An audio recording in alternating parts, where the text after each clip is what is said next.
Hey there. So today I wanted to talk about some stuff that's kind of personal, like diabetes and emotional wellness. These are two very prominent themes in my life because obviously have diabetes, and emotional wellness is something that I've struggled with my whole life. I've struggled with depression and horrendous anxiety. There was a point in my life where I was so anxious all the time. I was waking up to panic attacks multiple times a week. I would have panic attacks in the car where I would have to pull over and calm down before I could keep driving. The littlest thing could set me off and I would just explode. It just, I was not well emotionally. I didn't have the coping skills that I needed in order to function in my daily life. And it took me a long time to admit that. And then it took me a longer time to recognize when those moments would happen that I didn't have the coping skills to deal with them. And a couple of years ago, this was after I moved to Atlanta. A couple years ago, I just hit this point where my panic and anxiety and depression was like right here all the time, and life was I was non-functional. Life was just overwhelming at all times, and I realized I have to do something about this.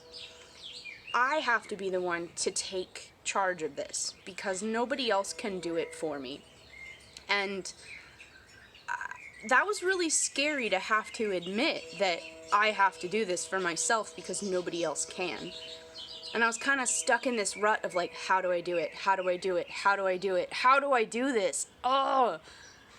And I got a key piece of advice that really stuck with me. This is from my ex-boyfriend. One of the few things that he did well for me.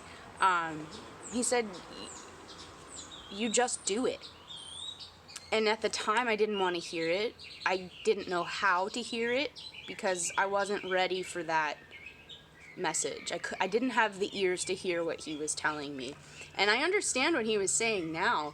You can't sit there and spin and just go, how do I do this? How do I do this? How do I do this? How do I be happy? How do I be better? How do I do anything? You just do it. And that brings me to one of the quotes that I wanted to talk to you guys about today. I'm sure almost everybody knows this quote by now. It's from the infamous Yoda: do or do not. There is no try. And that's kind of a thing that people throw around these days, but it's true. You either do it or you don't. You either sit there and spin your wheels and constantly ask yourself, how do I do this? How do I do this? How do I do this? Or you do it. And it's that simple. But in practice, it's not that simple. Actually, in practice, it's really freaking hard because you're still having that question of how do I do it while trying to do it at the same time. And that's when I learned also through a lot of one-on-one therapy and group therapy and significant amounts of introspection and meditation.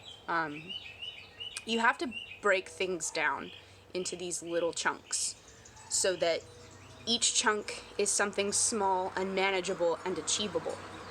Kind of like when you're teaching a small child how to ride a bike or how to tie their shoes or anything that's kind of an involved process. You have to break it down into steps that they can understand, that they can achieve, and then you have to reinforce those steps with positive reinforcement over and over again. So I have conversations with my inner child all the time. Every day I have conversations with my inner child because that inner child tells me what I need in those moments. It tells me, how I need to address my situation so that I can be well. Because if I'm not listening to my inner child and I'm ignoring this deep-seated need that she's telling me isn't being met, I'm not going to be able to function. At least not well. And that's where I was at a couple of years ago, when everything was just chaos and I couldn't handle it and life was too much and I just didn't know what to do. It was because my inner child was screaming at me, telling me I am not getting my needs met. And I didn't know how to do that for myself. So that's what I've been doing these last couple of years, is learning, how do I meet my own needs in ways that are fulfilling, that are positive, that help me be a better person in the future. And like I said before, one of those things is to, whatever the struggle is that I'm having, is to break it down into small chunks and figure out how I can, manipulate those small chunks into something that I can do. So a couple of years ago, when I first discovered Dr. Bernstein and I was going low carb, the idea of restricting my carbohydrate intake to less than 30 grams per day, every day, for the rest of my life, oh, holy shit. That's a lot. That's daunting. And I think that daunting fear of having to do it for the rest of your life is scary to people. It scares them off.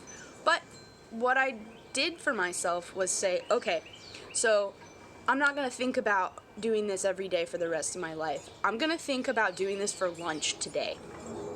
I'm going to think about, how can I take lunch today and make it a good meal that tastes good, that fits the requirements of my new dietary restrictions. And I don't even think of them as restrictions. I think of them as necessary changes. If I think of them as restrictions, if I think of them as limiting, if I think of them in any way as something negative or punishing or bad, then that puts me in a terrible headspace.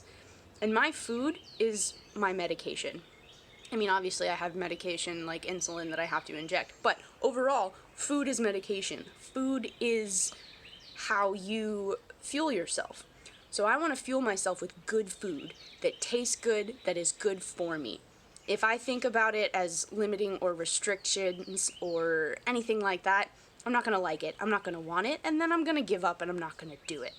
So again, break it down into small things. I had to find ways to make a meal that was delicious, that I loved, that I would want to eat again. So, I like to cook too, so I, took that creative challenge and applied it to my life. And I broke it down meal by meal, day by day. I was like, don't think about 25 years in the future. Don't think about the rest of your life. Don't think about being 40 and possibly having all these complications. Don't think about that right now. That's overwhelming, that's scary, that's too much to deal with. So what can I do right here, right now, in this moment, that will make tomorrow better? Or hell, maybe it'll only make the next hour better. Whatever small chunk you gotta break it down into, that's what you gotta do. And if hour by hour is how you have to get through today, that's fine. You got through today. Yeah, awesome. Good for you. And it's scary to have to do those things. And I think fear is a thing that we struggle with so much, and it can be all-consuming and overwhelming.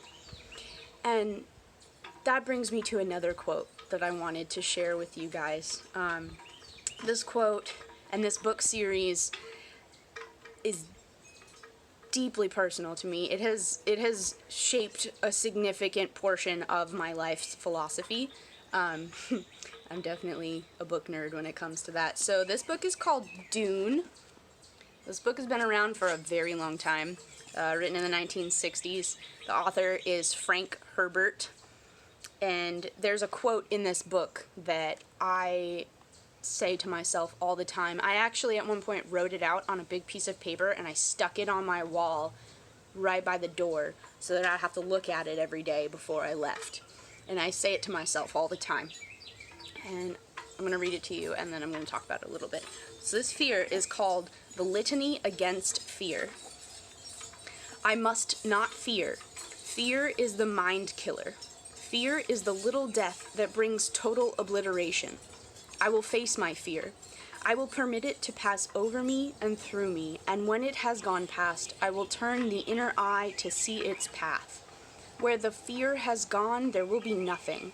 Only I will remain. And I love this quote because it tells me that fear is a passing emotion. I exist as an entity that is whole, outside of my fear. My fear comes and goes, and I can allow it to pass through me, and I can allow this terrifying, all-consuming, overwhelming emotion to be like a wave in the ocean. And it comes and goes, it passes over me, I acknowledge its presence, I acknowledge that it's there, and that I could give into it, but I'm not going to. I'm going to stay steadfast, and I'm going to let the fear come, and then I let it pass. And it sounds really easy, but it's not. Actually, it's really hard. And having to talk myself through so many terrifying situations really taught me that fear is passing. And I'll tell you a little story. So, I've been a staging electrician for the better part of a decade now.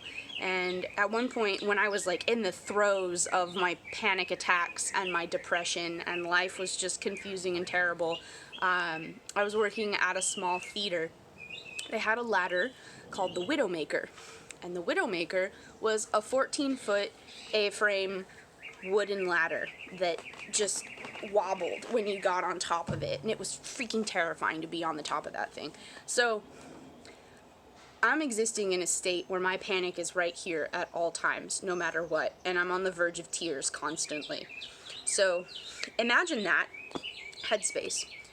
I get up on this ladder, I'm holding a lighting fixture that's about 30 pounds, and I have to hang it on a pipe in front of me at the top of this 14-foot wobbly-ass ladder, and I lost it. I'm 14 feet in the air, in a theater, all by myself, on a wobbly, rickety wooden ladder with a 30-pound light that if I drop will explode and shatter and be a very expensive mistake, and I am having a panic attack. What do I do? How do I help myself through this situation? Because I'm alone, there is no one in this theater with me. If I fall, I'm gonna potentially hurt myself in a very bad way. If I drop this light, it'll be terrible and expensive, and they might not hire me back. You know, I don't want to drop it. I don't want to fall. I can't do anything in this moment. So I had to help myself. And this is a very extreme example of helping yourself through the fear, but I think it's a great example of, you know, what to do in these moments, because it's one of like my reference points for how I got through things. So I broke it down while I was up on that ladder, and I was like, okay, ultimate goal right now is to get down. How do I get down without falling, without dropping anything, without hurting myself, or without damaging this gear? How do I do that? Okay, step one, put the light on the top of the ladder. Okay, cool, so the light is stable. All right, I'm on this wobbly ladder. How do I get off the wobbly ladder with the light? Okay, well, I'm going to take the light and I'm going to put it down in the next step, and then I'm going to step down. And I'm going to keep my hands on this ladder. And I'm just going to breathe, and I'm going to, you know, it's okay to be afraid. It's okay to be freaked out. It's okay that I'm feeling this way right now because there's nothing I can do about it, but it's not okay to lose my shit and fall and freak out and break this gear. So come on, Alex, you can do this. So I walked that light down, and I walked myself down, and then as soon as my feet hit the ground and I was stable, I put the light down and I ran outside and I lost it completely, and I started sobbing hysterically, and I called my dad, because that's what I did when I was having panic attacks. I would call my dad and I'd be like, Dad, I just need you to talk to me. I need you to talk me through this. That's all I need. I don't need you to like have a conversation with me. I don't need you to say anything. I just need you to talk. And I would listen to the sound of my dad's voice, and he would use this very soothing tone, and he would help me to work through it and to reset and to breathe, and He didn't give me advice in those moments. He would just, talk about the weather or the book that he was reading or whatever it was until I had worked through those moments. And in those conversations with my dad, I realized that I could do that for myself. So, that obviously having a panic attack at the top of a rickety-ass ladder is like an extreme example of those things. But that led me to moments where I would be sitting there with a bare syringe in my hand, facing my own fear of having to give myself that shot for whatever reason. My mealtime, my basal rate, my correction bolus, whatever it was. I had this overwhelming fear of needles. I've been type 1 diabetic since I was 3 years old, and I could not give myself a shot with a bare needle without a panic attack until I was 25. And I got to this point where I was just like, okay, man, I need this to live. This isn't a question of something that I can put down and come back to later. I need this multiple times a day, every single day, for the rest of my life. Do I want to be scared and terrified and on the verge of a panic attack at all times, every day, for 8, 10, whatever shots a day for the rest of my life? No, that's awful. I don't want to feel like that. I don't want to be afraid. I don't want to deal with this panic. I don't want it to affect my life this way, but I didn't know how to deal with it. So I took that quote from Dune in mind. It's like, okay, this panic is going to come and it's going to well up, and I'm going to acknowledge its presence, and then it's going to come back down, and then it will leave me and it will go, and I will still be here. So I'm going to sit here with this needle in my hand, and I am going to allow this panic to come. I'm going to accept its presence. I might not accept the panic, but I accept its presence, and then let it go. And once it's gone, then, okay, so that sucked, but I didn't let it become overwhelming, and now I can take my shot, and everything's fine. And it took me, I would say, probably 6 months of 8 shots a day before I was finally comfortable giving myself a shot. And it wasn't easy. I had to talk myself through a lot of panic and a lot of discomfort, and a lot of times I had to do that while I was in public around other people while they were watching me do that. Like having dinner with my friend in a restaurant. I'd have to sit there and not freak out because I had to give myself a shot while my friend's sitting there talking to me about whatever it is that we were talking about, and they don't know that I'm having this freak out moment. They're just sitting there, chit-chatting about whatever, and I'm over here like, oh God, I have to take a shot. Oh God, I have to take a shot. And, game face, right? Game face. I don't have a good game face. So, it took me a while, but I repeatedly told myself, okay, it's okay to be afraid.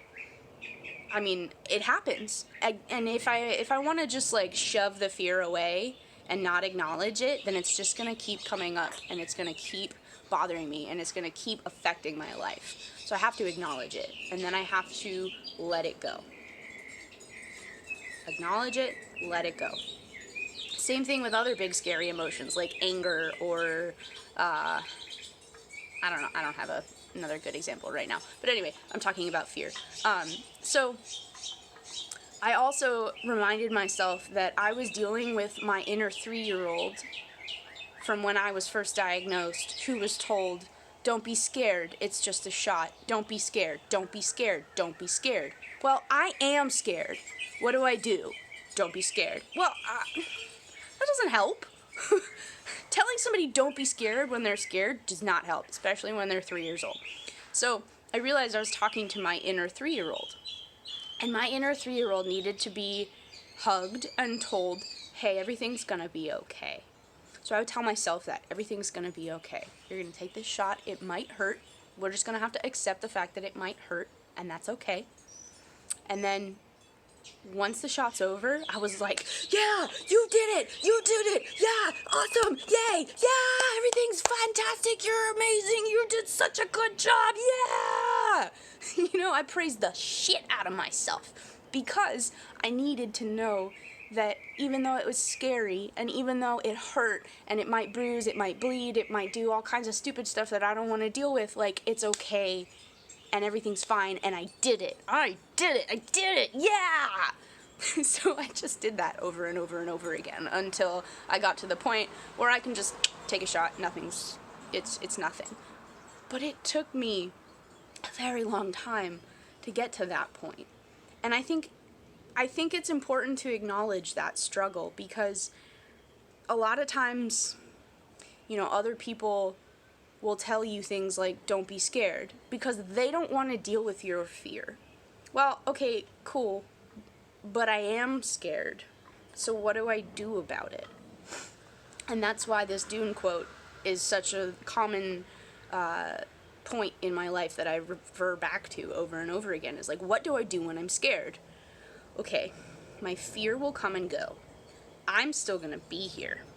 So what do I want to do once that fear is gone? How do I want to handle myself after the fear?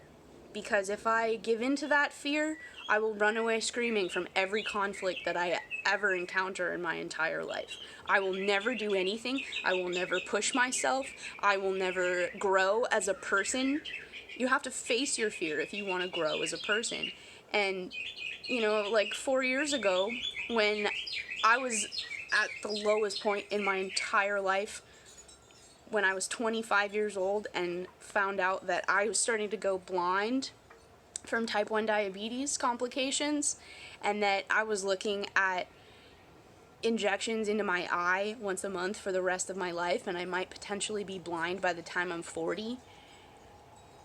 It was awful. It was the worst fear I have ever experienced in my entire life. And I didn't know what to do. I didn't know how to handle it. So, through some small choices, small changes, little bitty baby steps, I figured out how to get by day to the point where I was thriving and I was healthy and I was happy and I was the healthiest and happiest I'd ever been in my entire life, because I figured out how to make little choices where I didn't allow my fear to be all consuming and overwhelming, and I allowed it to pass through me. And I acknowledged its presence, and then I let it go. And I think that practice over and over again, combined with praising the shit out of myself for doing these crazy, scary things, is what got me to where I'm at today. And, you could look at me now and be like, wow, I'll never get there. But if I showed you a picture of what I looked like about 10 years ago and told you what my mental state was like back then, I don't think you'd believe me that I'm the same person in that picture. But, through small choices, you can get to where you want to go. You just have to figure out how to work with yourself. You got to talk to your inner child and be like, okay, honey, do you need a hug right now? Do you need a nap? Do you need a snack? Whatever that is. However, the little toddler inside of you that's throwing a freaking tantrum right now needs to be calmed down. You got to figure out how to do that for yourself. And that's how you grow. So I've kind of rambled for like 20 minutes now about fear and small choices and growth and all of that stuff. But it's just been on my mind lately, and I wanted to talk about it. I hope those quotes have helped you. I think if you haven't read this book yet, read it. This is one of the most life-changing novels I've ever read. It's a little weird. It's a sci-fi book, but if you're into that, do it. If you haven't done it yet. If you have, tell me all about it, because I love this book and I want to talk about it. Anyway, yeah, I'm kind of rambling at this point, but I wanted to share all of that with you guys. So, thanks. Bye.